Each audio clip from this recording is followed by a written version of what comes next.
La noticia política del día tiene que ver con los ajustes y enroques que hace el gobierno al interior de la Casa de Nariño para avanzar en el trámite de las reformas sociales y preparar el camino para las elecciones de 2026. Uno de los cambios más cuestionados sería la llegada de Armando Benedetti al Ministerio del Interior.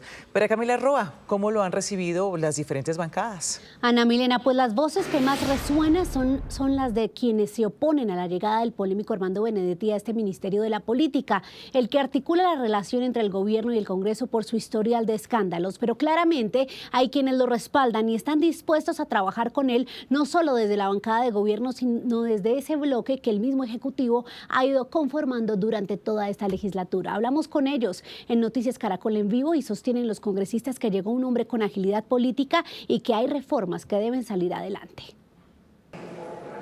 La llamada ley de bancadas poco funciona en el Congreso. Mientras los jefes de los partidos imponen una directriz, el gobierno persuade a los parlamentarios uno a uno con diferentes mecanismos para sacar adelante su agenda legislativa y de esa manera empiezan a sumar votos a la bancada de gobierno. La tarea de Armando Benedetti es reforzar ese llamado bloque legislativo. Para la gente del pacto histórico consideramos que hubiese sido mejor otra persona del pacto histórico, pero en una decisión política de tender puentes a otros sectores para que ayuden a impulsar las reformas del gobierno, creo que es una decisión válida del presidente, pero sobre todo es un riesgo en su capital político y él lo asume. Y esto dicen los congresistas de esos partidos en independencia que han respaldado las reformas del gobierno. No les da ningún tipo de prevención la interlocución con un ministro así en tremendos problemas. Esta es una pregunta que debería hacérsele al presidente de la República. Si él no le preocupa pues todo este asomo de escándalos. Aquí lógicamente lo que debe perdurar pues es la armonía de sacar algunas reformas que nosotros, por lo menos en mi caso particular, nosotros consideramos que son necesarias.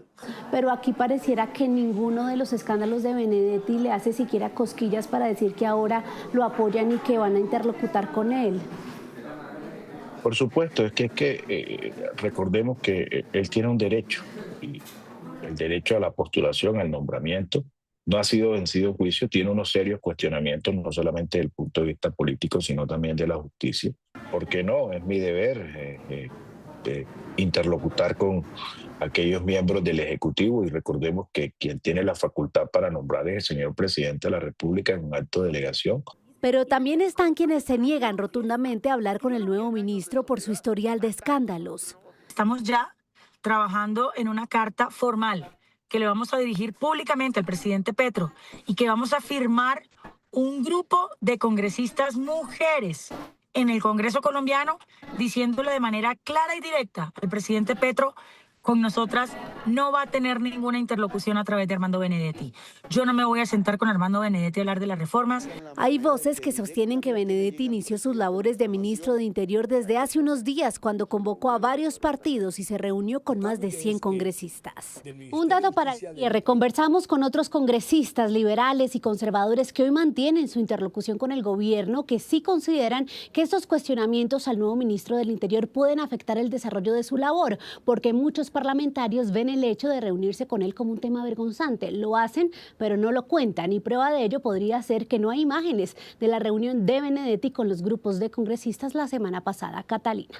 María Camila, y para los analistas, la llegada de Benedetti al Ministerio del Interior busca sacar adelante las reformas del gobierno a como dé lugar. Juan David Ríos, ¿ese cambio en el gobierno lograría impulsar las iniciativas? Catalina, hola, buenas tardes. Pues eso es lo que busca precisamente el presidente Gustavo Petro, y es que en el Congreso de la República hay por lo menos 3 proyectos fundamentales para que puedan pasar en 6 meses de legislatura. Hablamos de la reforma a la salud, la reforma laboral y también la jurisdicción agraria. El papel de Benedetti llegaría precisamente para destrabar estos procesos, estos proyectos que tiene el gobierno en el Congreso. Veamos la siguiente nota. El gobierno aún tiene cuentas pendientes en el Congreso de la República y en ambos frentes, en Cámara y en Senado. La posible llegada de Benedetti sería fundamental para que las reformas avancen. Lo que ha tenido siempre Benedetti en su maletín es mucha capacidad para negociar puestos y contratos y para negociar acuerdos políticos. Armando Benedetti va a entrar como el pitbull a hacer lo que sabe hacer: política. Y el primer reto es la reforma a la salud y su no agendamiento para discutir la propuesta en segundo debate. tiene hoy sometido al presidente de la República por lo que sabe, por los secretos, por los 15.000 millones, porque consiguió los votos, porque lo hizo ganar la presidencia de la República. Imagínense el poder que tiene para someter también a los congresistas ante cualquier chantaje. Pero en Senado también está la reforma laboral en Comisión Séptima, todavía en etapa de audiencias públicas y la posibilidad de un tercer debate que sería a mediados de marzo. Los senadores prometen independencia en las discusiones. Procuraremos nosotros seguir avanzando y que no se afecten circunstancias para que nosotros podamos actuar con libertad y con la tranquilidad de realizar lo mejor para el país. Nuestro trabajo como legisladores es desarrollar los debates, hacer las modificaciones que busquen la mejor reforma posible para el país, y ese es el trabajo que estamos nosotros adelantando, independientemente de quién sea el jefe de la cartera. Pero otros sectores no son tan optimistas. Es que yo lo veo en el Congreso todos los días. Salen a dar ruedas de prensa diciendo que no van a votar las reformas del gobierno y a los 5 minutos están recibiendo ministerios y votándole las reformas. A esta gente no le importa el país.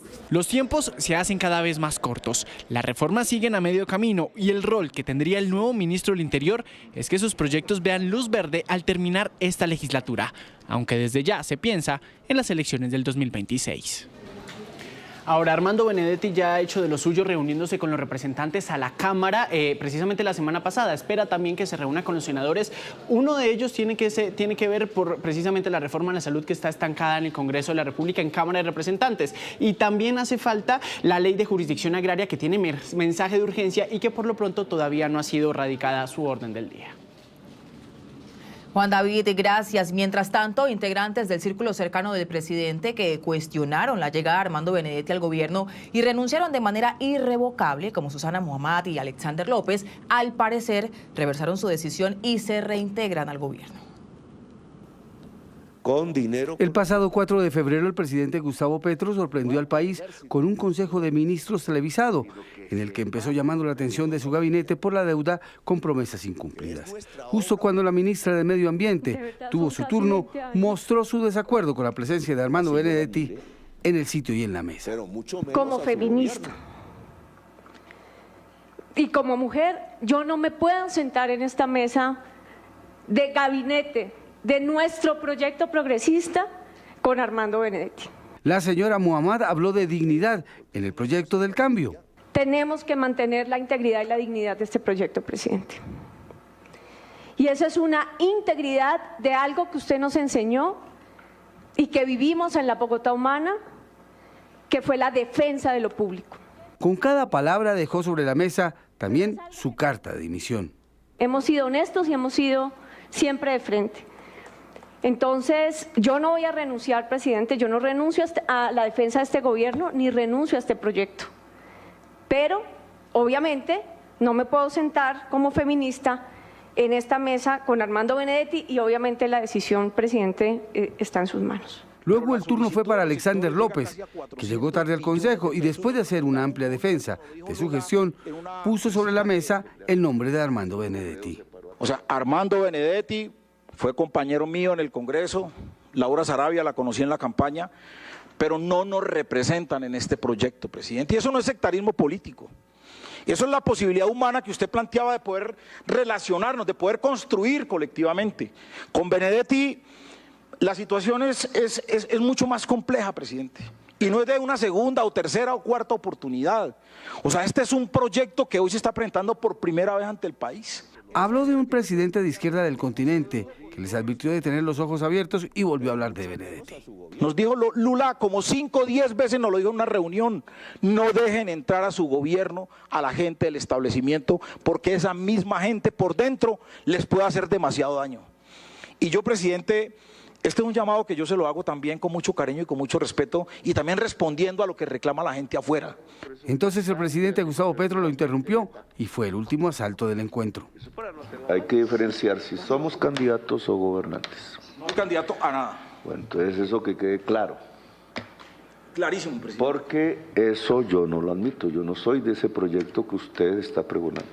Hoy la pregunta que todos se hacen es si la señora Muhammad y el señor López cambiaron de opinión, y si fue así, ¿por qué?